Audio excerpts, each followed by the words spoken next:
ஓம் சாய்ராம். ஸ்ரீ சாய் ஞானேஸ்வரியின் அத்தியாயம் 7, ஸ்ரீ சாயின் ஐஸ்வர்யம். நம்ம சாய் பக்தர்கள் அனைவருக்கும் சாய்நாத ஸ்தவன மஞ்சரி பற்றி கேள்விப்பட்டிருப்போம் இல்லையா? தெரியும். அதில் எப்படி பாபாவை நம்ம உயர்த்தி சொல்கிறோமோ புகழ்கிறோமோ அதே மாதிரி தான் இந்த ஞானேஸ்வரியுடைய 7ஆம் அத்தியாயமும் அமைகிறது. ஸ்ரீ சாயியுடைய ஐஸ்வர்யம் அப்படிங்கிற பேரில். ஆனால் இந்த சாய்நாத் ஸ்தவன மஞ்சரியில் நம்ம என்னெல்லாம் அங்கே அதில் பார்க்குறோமோ அதே மாதிரியே இதுலேயும் கொடுத்துருக்காங்க. நானும் இந்த சாய்நாத் ஸ்தவன மஞ்சரியை அப்லோட் பண்ணியிருக்கேன். நீங்கள் போய் பார்க்கலாம், பயன்பெறலாம். வாரம் வியாழக்கிழமையில் நீங்கள் படிக்கலாம், ஏகாதசி நாட்களில் படிக்கலாம். இதை படிக்க முடியலனாலும் கேட்கலாம். இதனுடைய லிங்க்கை நான் இங்கே டிஸ்கிரிப்ஷனில் கொடுக்குறேன், நீங்கள் கேட்கலாம். வெற்றி உண்டாகுக உமக்கு சாய்நாதா. பாவிகளை மீட்பவர், இரக்கமுள்ளவர் தாங்களே பகவான் விஷ்ணு. நான் உன் காலடியின் கீழ் என் சிரத்தை வைக்கிறேன். இப்போது உங்கள் பாதுகாப்பை எனக்கு கொடுங்கள். நீங்கள் மனித வடிவத்தின் கடவுள். நீங்கள் ஞானவானத்தில் சூரியன். நீங்கள் கருணை கடல். உலக நோய்களுக்கு நீங்கள் மாற்று மருந்தாக இருக்கிறீர்கள். நீங்கள் ஏழைகளின் மற்றும் தாழ்த்தப்பட்டவர்களின் சிந்தாமணி. உங்கள் பக்தர்களுக்கு நீங்கள் தூய கங்கை நதி. உலக மாயத்தில் மூழ்குபவர்களுக்கு நீங்கள் கட்டுமரத் தோணி. நீங்கள் பயந்தவர்களின் அடைக்கலம். நீங்கள் தான் படைப்புக்கு காரணம். நீங்கள் அந்த தூய சைத்தன்யம். நீங்கள் அந்த இரக்கத்தின் புதையல். இந்த பிரபஞ்சம் உங்கள் லீலைகளில் ஒன்றாகும். நீங்கள் பிறக்கவில்லை. மரணம் உங்களை பாதிக்காது. இது ஒரு இறுதி முடிவு. இது ஒரு சிந்தனை தேடலுக்கு பிறகு சேரும். பிறப்பு மற்றும் இறப்பு, இந்த கருத்துக்கள் அறியாமையால் பிறக்கின்றன. இரண்டிலிருந்தும் சுதந்திரமாக நிச்சயமாக இருக்கிறீர்கள். நீர் ஒரு நீரூற்றாக தோன்றினால் அதன் மூலமும் இருக்கிறது என்பதை குறிக்கிறதா? இது ஏற்கனவே இருந்தது, முழுவதாக மற்றும் பாய்ந்தது. மனித உடல் உண்மையில் ஒரு புனிதமான நீர் படுக்கை போன்றது. ஆத்ம நீரூற்றின் தூய்மையான சுத்தமான நீர் போன்றது. இது போன்ற எண்ணற்ற புனிதமானவை இருந்தாலும் சக்திகள் அனைவருக்கும் ஒரே மாதிரியாக இருக்கின்றன.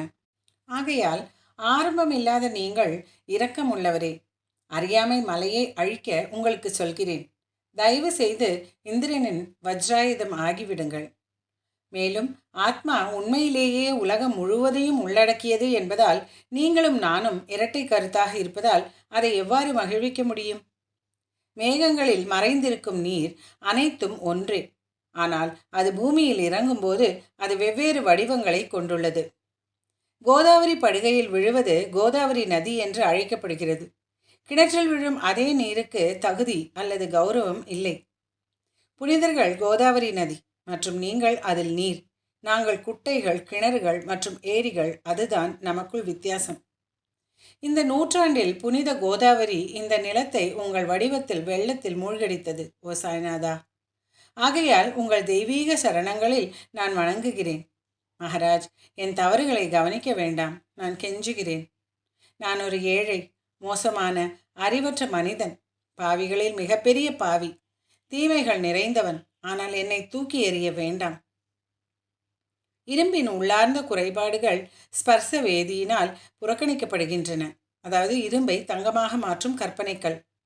கிராமத்தின் சிறிய நீரோடைகள் லெண்டி மற்றும் ஓஹோல் ஆகியவை கோதாவரியால் நிராகரிக்கப்படவில்லை. நான் மனதில் தீமைகள் நிறைந்தவன். உங்கள் இரக்கமுள்ள பார்வையால் விரைவாக அவற்றை அழிக்கவும். இது தாசனின் வேண்டுகோள் மட்டுமே. ஒரு குழந்தை எப்போதும் தவறுகளை செய்கிறது, ஆனால் ஒரு தாய் திட்டுவதில்லை. இதை நினைவில் வைத்துக் கொள்ளுங்கள். எனக்கு அருள் புரியுங்கள். ஓ சத்குரு சாய்நாதா, நீங்கள் என் கல்பத்தரு. கல்பத்தரு என்பது ஆசைகளை நிறைவேற்றும் மரம். இந்த உலக கடலை கடப்பதற்கான வழிமுறையாக நீங்கள் இருக்கிறீர்கள். நீங்கள் மட்டுமே தான் இருக்கிறீர்கள், சந்தேகத்திற்கு இடமின்றி. நீங்கள் காமதேனு. நீங்கள் சிந்தாமணி. நீங்கள் ஞான வானத்தில் சூரியன். நீங்கள் நல்ல ஒழுக்கங்களின் சுரங்கம். ஓ, நீங்கள் சொர்க்கத்திற்கு ஏணி. ஹே புண்ணிய புருஷா, தூய்மையானவனே. ஹே அமைதி மற்றும் பேரின்பத்தின் உருவகமே. ஹே சுயமாக உயர்ந்தவனே. ஹே துவைதம் இல்லாத ஞானத்தை, அதாவது இருமை வேற்றுமை அற்ற அத்வைத ஞானத்தை அளிப்பவனே. அறிவின் கடலே. ஓ உயர்ந்த ஞானத்தின் அவதாரம், மனிதர்களில் சிறந்தவரே. ஓ மன்னிப்பு மற்றும் அமைதியின் தங்குமிடம். ஓ பக்தர்களின் அடைக்கலம். என்னை ஆசீர்வதியுங்கள், என்னை ஆசீர்வதியுங்கள். உங்கள் தற்போதைய வெளிப்பாடு மற்றும் உங்கள் பன்முகமான இயல்பு புரிந்து கொள்ள மிகவும் கடினம். உங்கள் ஜாதி மற்றும் மதத்தை பற்றி நீங்கள் யாருக்கும் தெரிவித்ததில்லை.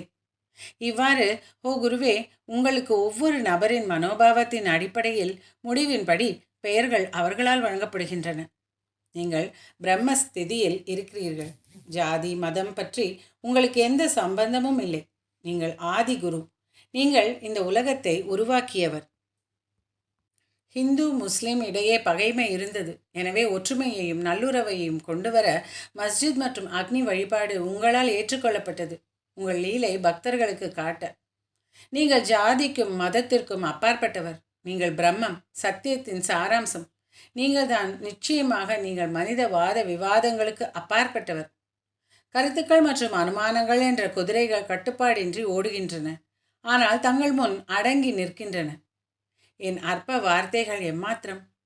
ஆனால் நான் உங்களை பார்க்கும்போது நான் அமைதியாக இருக்க முடியாது. ஏனெனில் தங்கள் புகழ்பாட சொற்கள் தேவை. நீங்களே ஒரு துதியை என் மனதில் எழச் செய்யவும். ஆகையால் வார்த்தைகளின் மூலம் எந்த விளக்கமும் சாத்தியமானாலும் உங்கள் கிருபையினால் நான் எப்போதும் என் ஆராதனையை செய்வேன். புனிதர்களே, கடவுள்களை விட உயர்ந்தவர்கள் என்று நான் கருதுகிறேன். என்னுடையது உன்னுடையது போன்ற வேறுபாடுகளுக்கு அவர்களிடம் இடம் இல்லை. புனித சூரியன் அவர்களின் அருள் ஒளிரும். புனிதர்கள் சந்திரனைப் போலவே மகிழ்வளிக்கும். அவர்களின் சுகம் அளிக்க கிருபை நிலுவொளியை போன்றது. புனிதர்கள் இதமளிக்கும் கஸ்தூரி. அவர்களின் ஆசீர்வாதம் அது வாசனை போன்றது. புனிதர்கள் தாமாகவே கரும்பு. அவர்களின் ஆசீர்வாதம் இனிப்பு போன்றது. புனிதர்கள் நல்லது மற்றும் கெட்டதை ஒன்று போல நோக்கினார்கள். ஆயினும் பாவிகள் மீதான அவர்களின் அன்பு அளவிட முடியாதது. கோதாவரியின் நீரில் அழுக்கடைந்த ஆடைகள் மட்டுமே சுத்தப்படுத்தப்படுகின்றன. தூய்மையானவை ஒரு ட்ரங்கு பெட்டியில் கோதாவரி கரைகளிலிருந்து வெகு தொலைவில் உள்ளன. இப்பொழுது பெட்டியில் இருந்தவை கூட ஒரு முறை வந்தன. கோதாவரி கரைகளில் முழுமையாக சுத்தம் செய்யப்பட வேண்டும். பெட்டி என்பது வைகுண்டம். நீங்கள் கோதாவரி, அசைக்க முடியாத நம்பிக்கை என்ற கரை. எல்லா உயிரினங்களும் 6 தீமைகளை உள்ளடக்கிய அசுத்தங்கள் நிறைந்த ஆடைகளாகும். உங்கள் பாதங்களின் தரிசனம் கோதாவரியில் குளிப்பது போன்றது. என் பாவங்களை கழுவுங்கள். ஓ சமர்த்தா, என்னை தூய்மைப்படுத்துங்கள். உலக மக்கள் நாங்கள் மீண்டும் மீண்டும் அசுத்தங்களின் குவியல்களை, அதாவது மூட்டைகளை சேகரிக்கிறோம். எனவே புனிதர்களின் தரிசனத்திற்கு நாங்கள் சரியான நபர்கள். கோதாவரியில் ஏராளமான நீரில் கரைகளில் சுத்தம் செய்ய, அதாவது அழுக்கு உடைகள் வருகின்றன. அவை உண்மையில் கவனிக்கப்படாமல் இருந்தால் அது கோதாவரிக்கு ஒரு இழிவு. நீங்கள் குளிர்ந்த நிழல் தரும் மரம். ஏராளமான பசுமையாக இருக்கிறீர்கள். நாங்கள் பயணிகள்.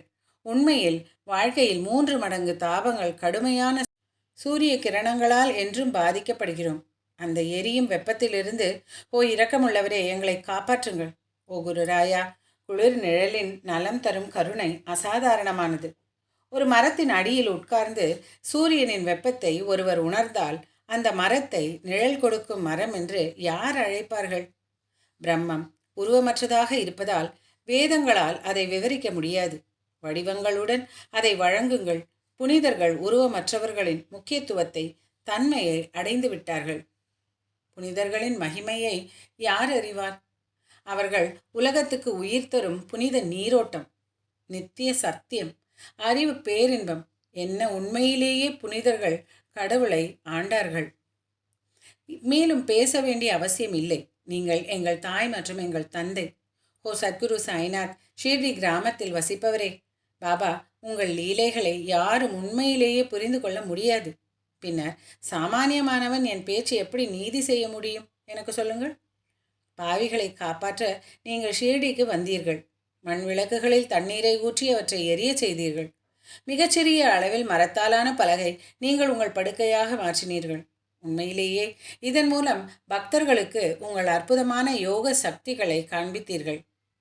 பல பெண்களின் தரிசு நீங்கள் முற்றிலுமாக அகற்றிவிட்டீர்கள். புதியால் நீங்கள் குணப்படுத்தினீர்கள் பலரின் நோய்களை. உலக சிக்கல்களை தவிர்ப்பது உங்களுக்கு சாத்தியமற்றதில்லை. ஒரு எறும்பின் எடையை யானை ஒரு சுமையாக கருதுகிறதா? ஆகவே குருராயா, தாழ்மையானவனின் மீது கருணை காட்டுங்கள். நான் உங்கள் காலடியில் சரணடைகின்றேன்.